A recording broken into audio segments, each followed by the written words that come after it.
So the first topic we're going to talk about is ground handling.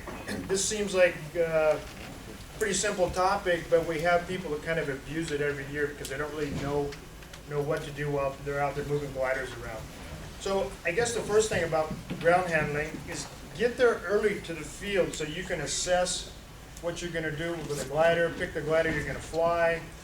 I typically go out there and figure on spending the whole day out there. My wife says, how come it takes you all day to fly 3 hours? Well, because I have a lot of pre-work I do on the glider, get things ready. I mean, all the private ship owners, they know, they keep them clean, they wax them. Gadowski, he wipes his down when he finishes flying for the day, which is also a good thing. But so get to the field early, look at the tie-down area, look at how the glider's tied down, right? So some people go when they fly the glider, they stick it back in the slot, and there's no way that it's tied down the way correctly it's supposed to be tied down, right? Take a look at it. Maybe it's not tied down correctly. Look at it and say, well, whoever put this thing away last didn't hook the solar charger to the battery or didn't tie down the tail empennage or whatever. So take a look at that, and then we're trying to get this fine-tuned so that we don't have problems with it like we have last year. Rander goes out there and he finds stuff not tied down and he goes crazy, right? We don't want that. So when you remove the tie-down covers, and we're going to have brand new covers on the ships this year. Everybody's been working furiously to get new wing covers and new fuselage covers. So don't just wad those things up on the ground and then try to figure it out. You may not be the person that puts those covers back on, right? So fold them up logically, place them on the ground, put all the ties there, take the pitot covers off, put them in the proper places, right? The pitot and the 233 always lives under the front seat cushion that always I can remember, but then I go to there, tie the ship down, and where's the pitot cover? So try to figure out where those things go so the next guy that can tie that ship down can do it quickly, right? If the ship's dirty, it's a glass ship, you want to fly it, and it's dirty, I suggest you get there early enough to wash it. Clean it, wipe all the bugs off it. Should have really been done by the guy that finished flying. He should wipe it down and put it away. The canopy may be dirty, right? Does everybody know how to clean a canopy? I see guys out there with an old dirty rag out of the shed, doing this kind of deal with canopy. No, those canopies are about $5,000 to replace, right? You break one, it gets so hazy we can't see through it. So, Rand, how do we clean a canopy? Well, there's a couple of different plexiglass cleaners that you can use, but usually the microfiber towels work best. The clean one, and you do it in line with the fuselage. Yeah. Direction of the airflow, right? Yeah. Inside and out, direction Right. of the airflow, right? Yeah. So you're going to create small micro lines in it by doing that, but it's not going to impede your vision while you're flying. That's the whole idea, right? Are we still using Pledge? Pledge works very well, actually, but we do have some canopy cleaning, but everybody, Pledge is not a bad product. George, what do you use? Water. Water? A lot of water. So you're there, you've untied the glider, pre-flight the glider, right? Do a normal pre-flight on the glider. Another thing is, 233s, 126s, I get it, probably wasn't taken apart the day before. I do a positive control check on my glider because I typically rig it every time I go out there, right? So you don't know that somebody didn't land that lapel out yesterday, and they put it in the box and they threw it back together at the end of the day and that everything works right, correct? Do a positive control check on your glider while you've got it sitting there, you're working on it. Okay, so now you've got the glider, it's ready to go, you're going to pull it out. Where are you going to pull it out to, right? There might be 6, 8 private ships just north of the ops area, all staged there, right? You have no place to pull it to. So sort of research where you're going to stage your glider. You only allow 4 gliders at the line for one tow plane, right, at the actual staging area. But we can move gliders to that area just north of the ops, get them ready, you're getting your tow ticket, you're doing all those things before you can actually go and you're flying at me. What do you mean north of the ops? I thought. I'm sorry, west. Thank you. West. I appreciate it. West. Okay. Move the glider with 2 people, right? Don't go over there and grab the glider, trying to drag it out there by yourself. Use the golf cart to move the glider. Or you can push it with 2 people. If that's what you prefer, there's no golf cart, right? Don't leave the glider attached to the golf cart unattended, right? Does everybody understand that? somebody hooks onto the front of the glider, they hop out of the cart, they run or do something, they don't unhook it. This has happened. Somebody runs in, jumps on the golf cart, goes away and drags the glider into who knows what, right? So, two things. Make sure if you're driving the cart, you unhook the glider when you get off. If you're somebody that's going to jump on a golf cart, make sure it's not attached to something before you take off, right?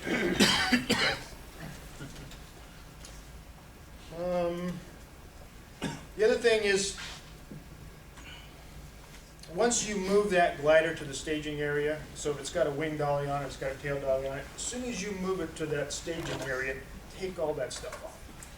Even if you have a little bit of difficulty pushing it forward or moving around, there's enough people out there you can do that. As soon as you pull that glider out there, take that tail dolly out, right? There's no reason to leave it on there. Take it off.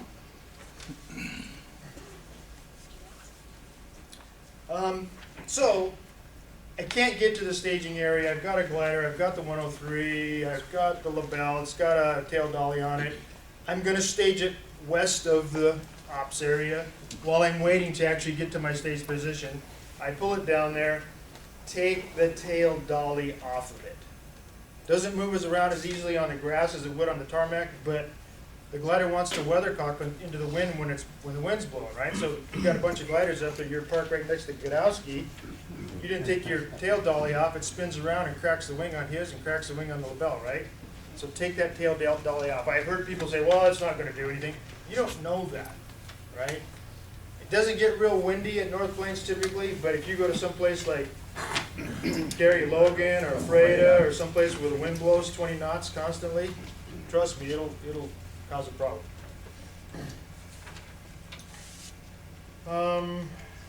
So you're flying, you're going to go cross country for the day, you're going to go 3 or 4 hours, you're going to go unknown distances, you may have the possibility of landing out. Private ship owners, we get all of our stuff tucked away into our trailer, all of our stuff moved around, so we're getting set up for a retrieve, right? So do that. Make sure that that trailer that belongs to the glider you're flying is ready to go. The tires aren't flat, everything's looking pretty good in it, right? Then you call somebody and we come get you and it costs you copious amounts of beers and burgers and all that stuff. So once you get staged out there on the field, you're ready to go, you should be ready to go. So in other words, you've done all your positive control checks, you've set up your water bottle, you've done all the things. You go to another place to fly, they pull you up there to the launch area, you better be ready to go, they're just going to push you off to the side.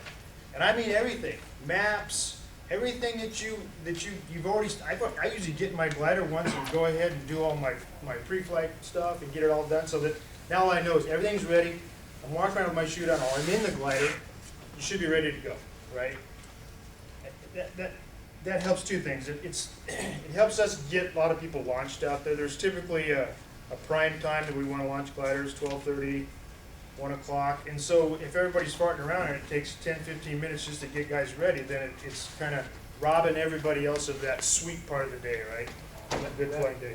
That being said, if you're not ready, don't be rushed to go. Right, tell them I'm not ready. Pull me out of the way. Take the next guy, right? Pull me to the back of the line, right? Good practice for contests too. They will just. Right. So now you're ready to fly, you launch, you go fly, you have a good time, you come back to the field, you're getting ready to land. Make sure you call in your landing, right? The ops person, everybody in the field wants to know that you're set up to land, right? So what I typically do if I'm down there rigging my glider or I'm messing around with my glider, I leave my radio on so I know what the active traffic is. The ops guy, he should have his radio on. He should know that somebody's landing so that he can send somebody down to retrieve that glider, right? So radios are a good thing on the field, you know. Mike's going to talk a little bit more about radios. When you land the glider, I've had some people tell me, well, I was waiting for the cart to come down and get me off the field. No, I get it. It's a little bit difficult to move that glider around on grass. Tarmac's a lot easier. You push it and it rolls for 50 feet by itself, right? You need to get that glider off the field. You need to get out, dump your chute, or even leave your chute on, grab those straps, and pull that glider to the side. You're on the active runway. You know, you might be somebody out there who doesn't have radio that functions. or they forget to call, and they're on final and downwind, right? Downwind and flying. So be aware to get off the field. I get it sometimes. You're a single guy in the Grove 103. Get ready to have somebody help you. Get on the radio and call for assistance, right? Hey, I'm down here. You guys can see me land. I'm down here. Come get me. And get that glider off the field, right? Off to the side. So now you're moving the glider back to the tie down area. You're on the south side of the runway, tight against the park gliders, and you're rolling down there. Be aware of the traffic that's coming.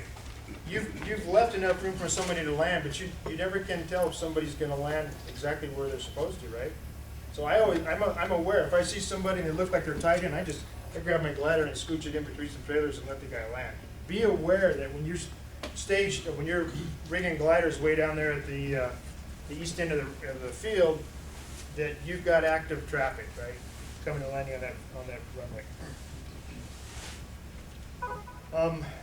I guess, we're kind of spoiled. We have the golf carts that come and retrieve us and move gliders around and stuff. And a lot of places we go and fly don't have that. So kind of get used to not having, in your mind, not having the golf carts do all those things for you, right? I mean, sometimes you have to push your glider 300 yards to go stage it somewhere.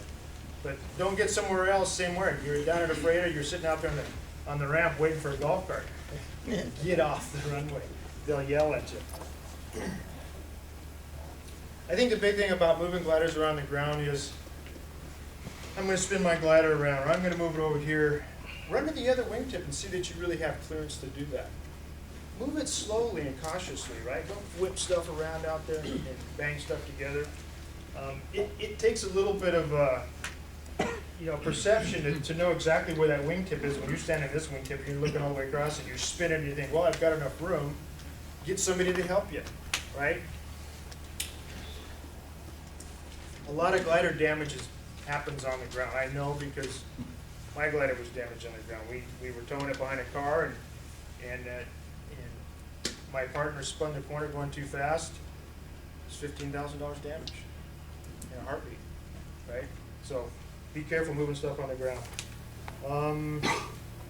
What else? Ground handling.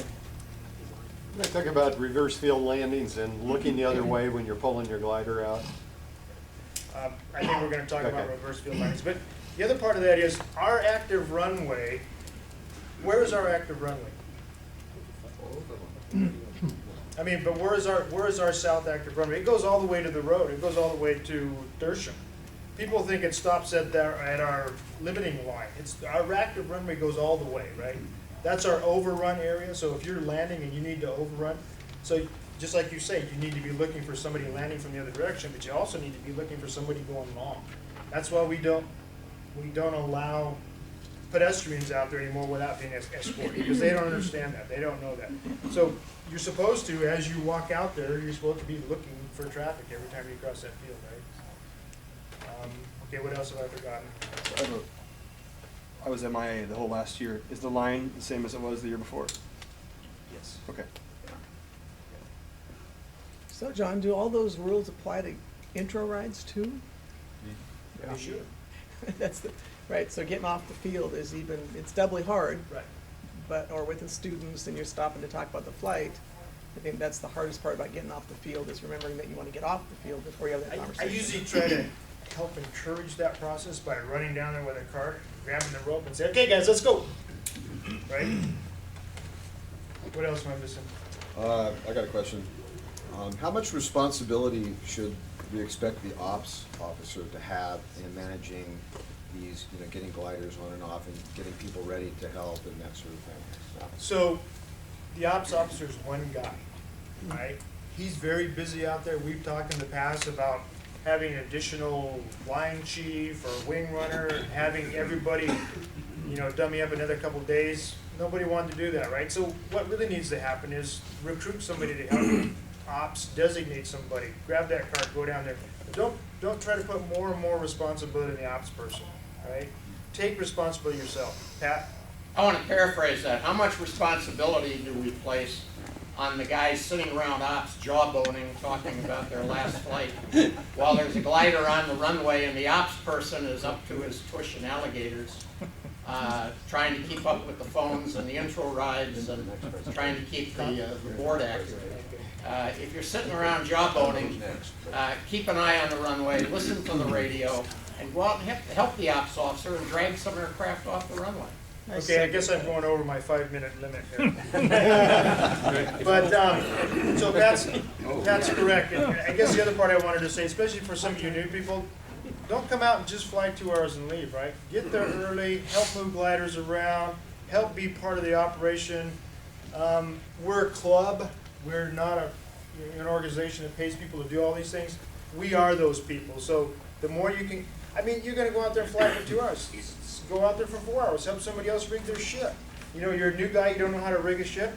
Go offer to help somebody rig their airplane, right? A lot of guys that are rigging their ships, they'll let them ask you or ask them if I can help you. Because a lot of guys don't want interference while they're rigging their glider, right? So, but ask, hey, can I help you put the wings on that? Anyway, okay, I'm done talking.